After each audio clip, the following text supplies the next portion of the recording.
네, 여러분 안녕하십니까? 안정영입니다. 자, 현대차가 또 떴습니다.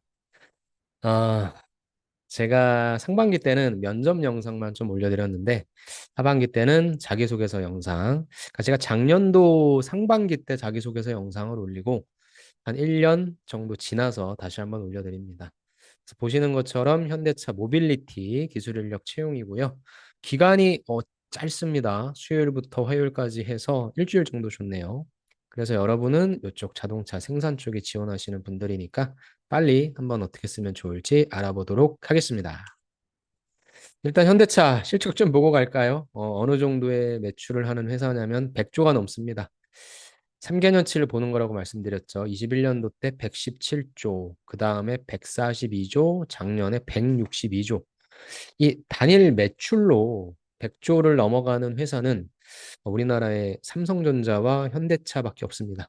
물론 현대차만 있는 게 아니라 다른 계열사도 여기에 실적이 포함되긴 하는데 뭐 그건 워낙에 좀 미비하기 때문에 야, 자동차로서 100조를 파는 회사입니다. 올해는 170조네요. 더 크네요. 그런데 요거보다 이제 더 중요한 건 영업이익률이죠. 영업이익률이 5.68%, 6.9%, 그다음에 작년에 사상 최대였죠. 9.3%의 실적을 냈습니다. 물론 기아가 조금 더 높습니다. 기아는 한 11%될 거예요. 그런데 자동차를 팔아서 9% 남는다. 야, 우리한테 차를 비싸게 파는 거 아닌가 모르겠습니다. 근데 올해는 매출은 늘었는데 영업이익률은 8.98%로 작년보다는 조금 떨어질 것 같다라고 예상되어지고 있고요. 그다음에 이번에 1분기 때도 보시면은 이미 한 40조를 했고요. 그다음에 영업이익은 8.75%다. 근데 이번 2분기 때는 제가 이걸 찍고 있는 시점에서는 매출은 역시 좀 늘었고요. 영업이익률도 와 9.46%로 또 늘었네요.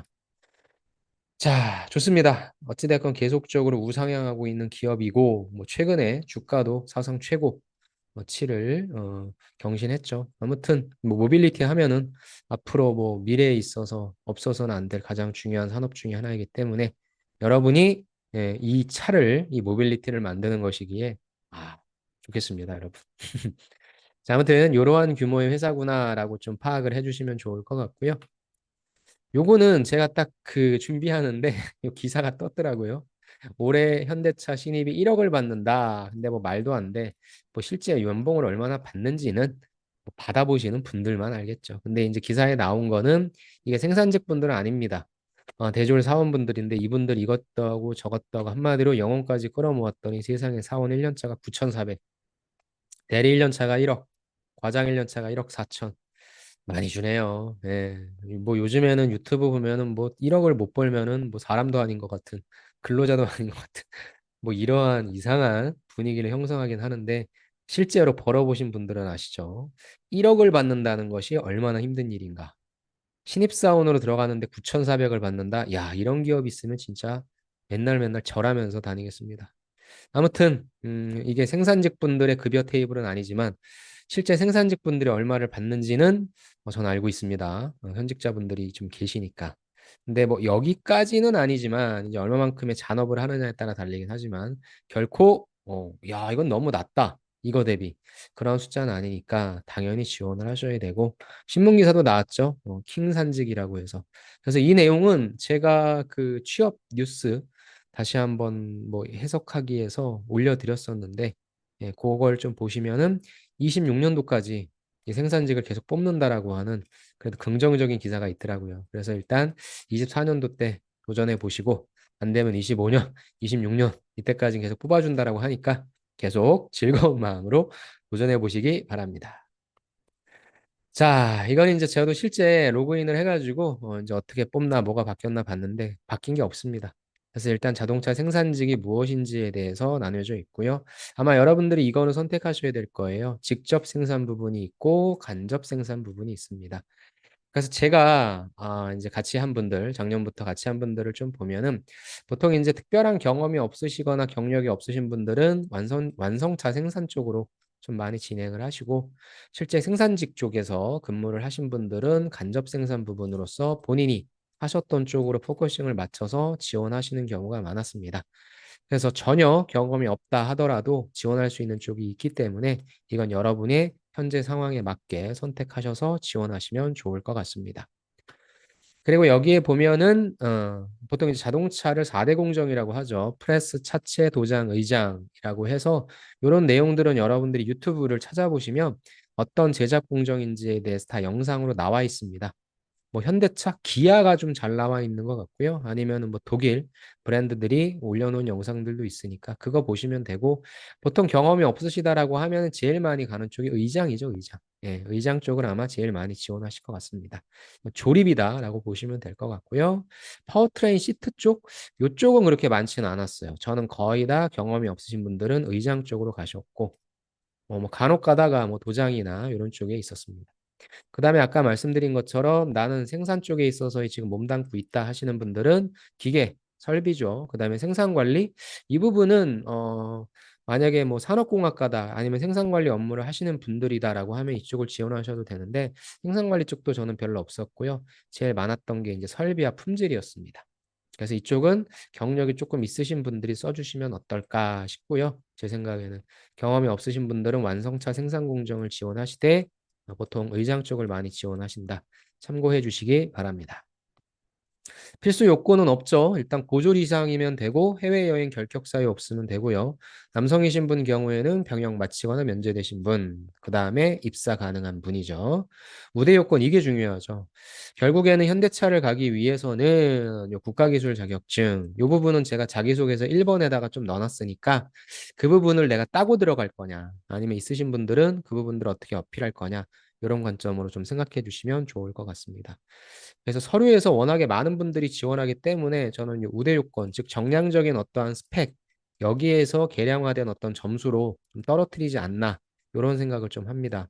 왜냐하면 이제 제가 면접 컨설팅 할 때 다양한 분들의 이제 자소서를 좀 보잖아요. 그러면은 와, 이런 자소서도 붙는구나라고 생각이 드는 자소서도 있거든요. 그건 결코 자소서를 보진 않았겠죠. 예. 이러한 자격증이라든지 이런 부분들을 좀 체크하는 경우가 있기 때문에 이 자격증이 어떻게 보면은 좀 좌우하지 않나, 그런 생각도 해 봅니다. 그렇다고 그러면 없으면 지원 안 해야 됩니까? 아니죠. 해보셔야 되죠. 예. 자, 그래서 일단은 제가 아까 얘기해 드린 게 그래서 그거예요. 그럼 어차피 이 전형이 26년도까지 이루어지는데 내가 이게 계속 없는 상태에서 그럼 이쪽을 계속 챌린지 할 거냐? 그거라기보다는 그럼 약간 계획을 세워서 내가 26년도, 25년도 때 지원할 때는 자격증을 조금 취득하겠다. 이런 계획을 세우시면 비록 지금엔 합격률이 조금 낮을 수 있겠지만 이 시기 때는 합격률을 높일 수 있겠죠. 그래서 그런 전략을 전 좀 짜셨으면 좋겠습니다. 그래서 요 내용은 다시 한번 직무에 대해 좀 나와 있는 건데요. 요건 여러분들이 실제 지원하실 때 들어가셔서 볼 수 있으니까 패스하도록 하겠습니다. 아니면 요거 지금 여러분들이 읽어보실 거면 잠깐 멈춤을 해놓고 읽어보시기 바랍니다. 3초 드릴게요. 1, 2, 3.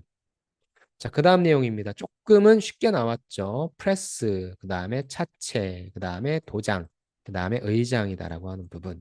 지금 4대 공정이라고 이야기를 하는 거니까 요거는 좀 외우시는 게 좋을 것 같고 각각의 어떠한 내용들인지 읽어보시면 될 거고, 아까 말씀드린 대로 요건 유튜브에서 영상 하나 보시면 머릿속에 쏙 들어올 겁니다. 그래서 내가 요 의장이라는 업무를 하기 위해서는 어떠한 게 필요하구나 또 유추도 할 수 있고요. 파워트레인 쪽은 소재, 엔진 변속기, 시트 있는데, 이쪽은 아까도 말씀드린 것처럼 저는 많지는 않았어요. 그래서 저는 이쪽보다는 완성차 생산 공정 쪽으로 하시는 게 조금 더 경험이 없으신 분들은 그게 조금 더 유리할 것 같습니다. 그 다음에 간접 생산 부분도 설비 관리, 생산 관리, 품질 관리 나와 있으니까 이런 업무를 하신 분들은 간접 생산 관리를 포커싱해서 작성해 주시는 게 좋을 것 같습니다. 이것도 역시 3초를 드릴게요. 1, 2, 3. 좋습니다. 자, 이제 본격적으로 자기소개서 항목으로 들어가 보도록 하겠습니다. 항목이 변한 게 없습니다. 똑같습니다. 1번 질문이죠. 자신이 모빌리티 기술 인력이라고 생각하는 이유가 무엇인지, 그리고 남들과 차별화된 본인만의 강점은 무엇인지 기술해 주십시오. 전 개인적으로 질문들이 다 좋은 것 같아요. 좋았기 때문에 안 바꾼 이유도 있는 것 같고. 글자 수도 800자로서 넉넉하죠. 자, 좋습니다. 그래서 실제 제가 합격한 내용, 괜찮은 내용들로 좀 구성을 했으니까 정답은 아닙니다. 대신에 사례를 보여드리면 여러분이 작성하시는 게 조금 더 수월할 수 있으니까 저렇게 쓰면 되는구나라고 하는 힌트를 얻으시기 바랍니다. 자, 그러면 사례 볼게요. 자, 땡땡 경진대회 경험을 통해 모빌리티 기술 인력임을 확신하게 되었습니다. 요 경진대회라고 하는 것이 모빌리티랑은 상관이 없습니다. 그런데 그걸 통해서 상관없는 경험을 통해 확신하게 되었다. 일단은 두 갈식으로 나는 무엇이 있기 때문에 모빌리티 인력이다. 라는 두 갈식 구성 좋습니다. 어떤 내용이었냐? 야외 활동 중에 흙먼지 속에서의 식사를 했는데 위생적이지 않을 뿐만 아니라 먹는 즐거움마저 떨어뜨렸다. 그래서 이로부터 시작된 아주 사소한 개선 아이디어가 수상으로 이어졌다. 그럼 이분이 말씀하시는 것은 두 갈식으로 말씀하시는 메시지는 요거 같아요. 사소한 개선 아이디어. 이것이 모빌리티 기술 인력임을 확신하는 것이다. 조금 더 볼게요. 이 경험을 통해 당연하게 여겼던 것들, 그렇죠. 새로운 시각으로 보는 방법을 배웠고, 저는 이 생산이라고 하는 부분이 어떻게 보면 주어져 있는 업무 룰을 그대로 따르는 것이잖아요. 그래서 그 누구보다도 그냥 수동적으로 일하는 것처럼 보일 수 있지만 사실 수동적으로 일을 한다라고 이야기를 하는 게 좋은 건 아니겠죠. 수동적으로 일을 하더라도 그 수동적인 거 안에서의 더 좋은 방법, 효율적인 방법을 찾는 개선의 아이디어를 제시한다라고 하는 게 전 되게 좋은 것 같아요. 그래서 이분은 요걸 제시하셨고 그 다음에 또 타인을 편하게 하는 일이 얼마나 의미 있고 즐거운 일인지도 깨달았다. 그러니까 한마디로 나는 새로운 시각을 제시해서 다른 사람에게 무엇인가 편의성을 제공하는 걸 이야기하는 거다라고 보시면 될 것 같아요. 현대차는 어떤 모습에서 그러냐? 현대차는 스마트 모빌리티 프로바이더로서 글로벌 리더로 도약하기 위해 다양한 분야에서 경쟁력을 갖추고 있다. 그럼 요거에 관련된 내용 뭐 찾으면 많이 있겠죠. 라스트 마일 모빌리티 이거 한동안 많이 나왔던 거 이런 것처럼 단순한 차가 아니라 새로운 가능성에 꾸준히 도전하고 있다. 이게 뭐예요? 아까 내가 이야기했던 개선이라는 거죠. 새로운 것에 대한 도전. 그 다음에 그것만 하는 것이 아니라 그걸 통해서 뭐 하는 거예요? 가치 있게 만들기 위한 노력. 나도 아까 무엇인가 고객에게 새로운 다른 사람에게 즐거움 준다고 했죠. 즉, 내가 모빌리티 인력이라고 확신하는 증거는 뭐예요? 나는 개선을 통해서 사람들에게 새로운 즐거움을 주는 걸 좋아하는데 가만히 보니까 현대차 니네가 이런 모습이잖아. 그러니까 나는 어떤 사람이다? 모빌리티 인력이다. 이렇게 어떻게 보면 약간 좀 억지스럽죠. 되게 억지스러울 수도 있는데 저는 어떻게 보면 이게 지원 동기와 역량이잖아요. 그래서 이 지원 동기라고 하는 부분을 쓸 때 제일 좋은 거는 내가 지원하는 기업의 의미 부여라고 생각합니다. 현대차를 단순한 자동차 제조회사가 아니라 늘 새로운 가능성에 도전해서 무엇인가 즐거움, 가치적 가치, 새로운 가치를 만드는 그런 기업이다. 되게 잘 썼죠. 그래서 나는 모빌리티 인력이다라는 것입니다. 그럼 이것보다 사실 더 중요한 건 무엇입니까? 그렇죠. 무엇을 준비했는데. 저는요, 강점이 부족함을 채우려는 노력이라고 합니다. 무슨 노력했는데?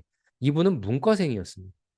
문과생으로서 자동차 생산에 지원하는 것이 현실적으로 어렵다고 판단했지만 극복하기 위해 이런 자격증인 거죠. 자동차 정비 기능사, 그 다음에 전기 기능사, 자동차 진단 평가사 자격을 취득했고 아직 산업기사, 정비산업기사는 취득하지 못했지만 공부하고 있다. 제가 아까 자격증이 중요하다고 했죠. 아마 여러분들끼리 자격증 배틀을 좀 하실 거예요. 나는 뭐가 있다, 합격자는 뭐가 있다. 그래서 이러한 자격증들을 취득했는데 어떻게 보면 누가 보면은 야 기능사 그거 하나 딴 거 갖고 무슨 역량이냐라고 할 수 있지만 전제를 달았죠. 나는 문과생이야. 문과생이 이런 거 따는 게 쉽진 않습니다. 저도 같은 문과생으로서. 하지만 계속적으로 노력하고 있다고 했잖아요. 그래서 포부도 뭐예요? 앞으로도 근무하면서 뭐 다른 이과생이나 관련된 업무하신 분보다 부족하겠지만 적극적으로 개선할게. 또 썼죠, 또 썼죠. 뭐예요? 나는 늘 개선하는 사람이다. 그래서 이러한 사람이 되겠다. 아이고 잘 썼습니다. 굉장히 잘 쓴 거예요. 자, 그러면 요걸 좀 한번 정리해 볼게요. 자, 이렇게 한번 써보시죠. 여러분이 모빌리티 기술 인력이라고 생각하는 이유 있죠. 그렇다면은 여러분이 정의 내리는 현대차 모빌리티 의미는 무엇인가? 이분은 끊임없이 개선을 해서 사람들에게 새로운 가치를 선물하는 회사다. 나도 그런 사람이고. 그럼 나의 차별화된 강점은 무엇이냐? 사실 차별화된 강점이 없죠. 왜? 이 사람은 이분은 죄송합니다. 이분은 문과분이니까. 그러니까 어떤 걸 했어요? 부족함을 채우려고 노력하는 것이다. 라는 걸로 역시 포장을 해주시고 자격증 등을 취득하고 있다라는 식으로 해줬죠. 음, 어떻습니까? 여러분들은 어떤 내용을 쓸지에 대한 감이 잡히셨어요? 예, 제가 이렇게 빨간색으로 표현해 놓은 거는 구조를 이야기하는 겁니다. 너무 어렵게 생각하지 마세요. 예, 여러분이 생각하는 모빌리티의 의미는 무엇인지. 예, 좋죠. 그 다음에 그걸 하기 위해서 나는 무엇을 준비했는지. 오히려 관련해서의 준비하신 내용이 더 직접적인 게 있으면 훨씬 좋겠죠. 이렇게 작성해 주시면 좋을 것 같습니다. 자, 이제 2번으로 넘어갈게요. 자동차, 뭐 자동차뿐만 아니라 모든 생산 공정은 협업이죠. 그래서 꼭 물어보는 게 이겁니다. 협업이라고 하는 걸 통해서 문제란 게 터질 텐데 그걸 해결해 본 경험 있지. 근데 요게 좀 끼어 들어왔어요. 그래서 아마 여러분들이 조금 쓰시기 어려울 수 있는데 근데 그걸 하면서 네 장점이 아니라 네 단점이라는 게 생각이 났을 거야. 단점은 무엇인지 그를 극복하기 위한 노력은 무엇인지 한번 얘기를 해줘라. 그래서 여러분들이 요거를 작성하실 때 내가 어디에 포인트를 둬야 될지, 즉, 요 A라고 하는 곳에 포인트를 둘 것인지, B라고 하는 곳에 포인트를 둘 것인지를 생각하셔야 되는데, 당연히 A가 중요합니다. B는 살짝만 얹어주시면 됩니다. 무슨 말이냐? 역시 예를 통해서 한번 살펴보도록 하겠습니다. 자, 학과 학생회장으로서 학생회 국원들과 두 가지 방법으로 협업해서 단대 축제를 성공적으로 진행한 경험이 있다. 같이 한 거에서 이렇게 나오죠. 뭘 썼다? 두 가지 방법으로 협업했다라고 해서 제일 첫 문장에 이렇게 역시 두 가지식으로 무엇을 했다라고 써주십니다. 당연히 이제 문제가 발생해야 되겠죠. 부스를 정하는 과정에서 의견 다툼이 발생했다. 의견 다툼. 이 의견을 중재하기 위해 이제 해결이 나와야 되겠죠. 근데 이제 이분은 해결을 두 가지로 나눴습니다. 첫째로 의견을 수렴하기 위해서 회의를 개최했다. 그래서 아이디어와 제안을 존중했고 토론의 기회를 제공해서 뭐예요? 다양한 관점을 반영하였다. 그런데 여기서 단점을 좀 써줬습니다. 제가. 현실성 결여는 물론 터무니없는 제안도 많았기에 그쵸? 다양한 관점이니까 이런 것들이 많이 나왔거든. 근데 어떤 사람한테는 이 부분이 당연히 받아들여야 되는 거 아니냐라고 할 수 있지만 나는 주로 이성적인 판단을 하거든. 그러니까 약간 뭐 이거 시간 낭비하는 거 아니야? 나는 부정적인 생각도 있었다고 합니다. 하지만 나는 뭐 다 같이 모이면 또 내 관점만 이야기하면 안 되니까 조금 더 거시적인 관점에서 그래 긍정적으로 생각하자 라면서 노력을 했다. 그래서 여러분 중에서도 흔히 이야기하는 T 있잖아요. T. 그죠? 뭐 너는 T다 F다라고 하는데 약간 T 같은 성격 같은 경우에 내가 이걸 왜 듣고 있어야 되냐 이런 쓸데없는 거 어차피 시간 낭비하는 거 아니냐 하지만 조금 더 거시적 관점에서 그래 한번 참아보자 이렇게 단점을 도출시키고 극복하기 위한 노력을 얘기해 주자는 거죠. 둘째는 의견 충돌이 발생했을 때는 뭐예요? 중재자 역할을 해서 좋아. 그래서 여기에서는 그런 성격이 약간 좀 장점화 시켜서 나는 이성적으로 판단하고 조율하니까 합의점도 찾아냈다. 즉 앞서서는 물론 장점을 쓰라고 한 건 아니지만 이렇게 진행할 때 내 단점도 있었지만 뒷단에 있어서는 이런 것도 장점화가 되었다. 장점화되는 부분은 꼭 안 써도 돼요. 더 중요한 거는 단점을 어떻게 극복했는지인데 저는 두 가지로 나눴기 때문에 여기에는 내 단점이 장점화되었다는 부분도 써준 겁니다. 자, 이제 어떻게 됐습니까? 결과적으로 적은 비용으로 할 수 있는 어떤 부스를 진행했고 우리는 50% 이상의 참여를 이끌어냈다. 끝났죠? 그래서 마지막엔 어떻게 했습니까? 협업을 하기 위해 필요한 부분이 무엇인지 배운 점을 써주는 거죠. 아, 협업하려면 전체적인 관점에서 판단해야 되는구나. 그 다음에 이성적 사고를 해야 되는구나 라는 두 가지 관점을 알 수 있었습니다라고 해서 마지막에는 제가 아까 초반에 뭐라 그랬죠? 두 가지 방법을 바탕으로 협업했다 그랬죠? 그 두 가지가 무엇인지 다시 한번 패러프레이징을 해주시는 거 이렇게 써주시면 좋을 것 같습니다. 자, 그래서 이건 어떻게 써야 되냐? 협업을 통해서 문제를 어떻게 해결해 봤는지 그 경험을 쓰라고 했죠. 당연히 제일 먼저는 뭘 써줘야 됩니까? 두 가지씩 문장으로 어떻게 협업을 했는지를 먼저 제시해 주세요. 두 가지라고 쓰여져 있었죠. 이거는 두 가지. 그럼 당연히 협업을 하기 위해서 두 가지 방법을 썼구나로 읽을 거예요. 하지만 문제에서 질문에서 단점을 쓰라고 했으니 단점을 집중해서 쓰실 필요는 없습니다. 여러분이 이 두 가지를 어떻게 해결했는지 이렇게 이 액션에 집중해서 써주시되 이 A라는 솔루션, B라는 솔루션 그 중에서 단점을 하나 등장 여기서 시켜주시든가 여기서 시켜주시면 됩니다. 즉 결론은 뭐냐? 여러분들이 그냥 흔히 쓰는 협업, 갈등이 발생했을 때 어떻게 해결했는지에 대해 써주시면 되고요. 거기에 사이드로서 이 단점을 또 단점도 있었는데 어떻게 극복했습니다. 그렇게 써주시면 됩니다. 절대 단점을 극복하는 내용 위주로 쓰지 마십시오. 그냥 자연스럽게 그거 하는데 나한테 이런 단점도 있었어. 하지만 그 단점을 누르기 위해 노력했다. 그것만 써주시면 됩니다. 이쪽에 대한 비중을 훨씬 더 높여주자. 그 말씀을 드리고 싶습니다. 마지막이네요. 이 질문은 뭐 너무 쉽죠. 스스로 목표를 설정해서 달성해 나가는 과정에 당연히 어려움이 있을 거고 극복해낸 방법을 말씀해 주십시오. 그래서 이건 가장 뭐 직무에 연관된 소재 그걸 하나 선택해서 집중해서 써주시면 될 것 같습니다. 자, 연구자석 개발이라는 새로운 분야에 도전을 했다. 그래서 이거는 뭐냐? 실험의 목표는 히토류 수급 불안정 문제 해결을 통한 비히토류 연구자석 개발이었대요. 비히토류. 그래서 여기 목표를 제시를 해주시는 게 제일 중요합니다. 그래서 어떤 목표인지를 구체적으로 제시해 주시고요. 바로 가면 안 되겠죠. 하려고 했는데 끊임없이 실패했다. 그 다음에 이런 문제들이 터져서 실험은 더디게 진행됐다. 이분은 그 중에 제일 큰 문제라고 해서 뭐 이런 합성 실패했다. 그러니까 계속적으로 쉽지 않다는 걸 이야기해주고 있는 거죠. 그럼 이제 어떻게 할 거냐? 해결 방안이 나오는 거죠. 그래서 해결하기 위해서 모든 실험 공정의 공기 노출을 최소화했다. 이게 뭐 가장 많이 쓰는 방법 중에 하나죠.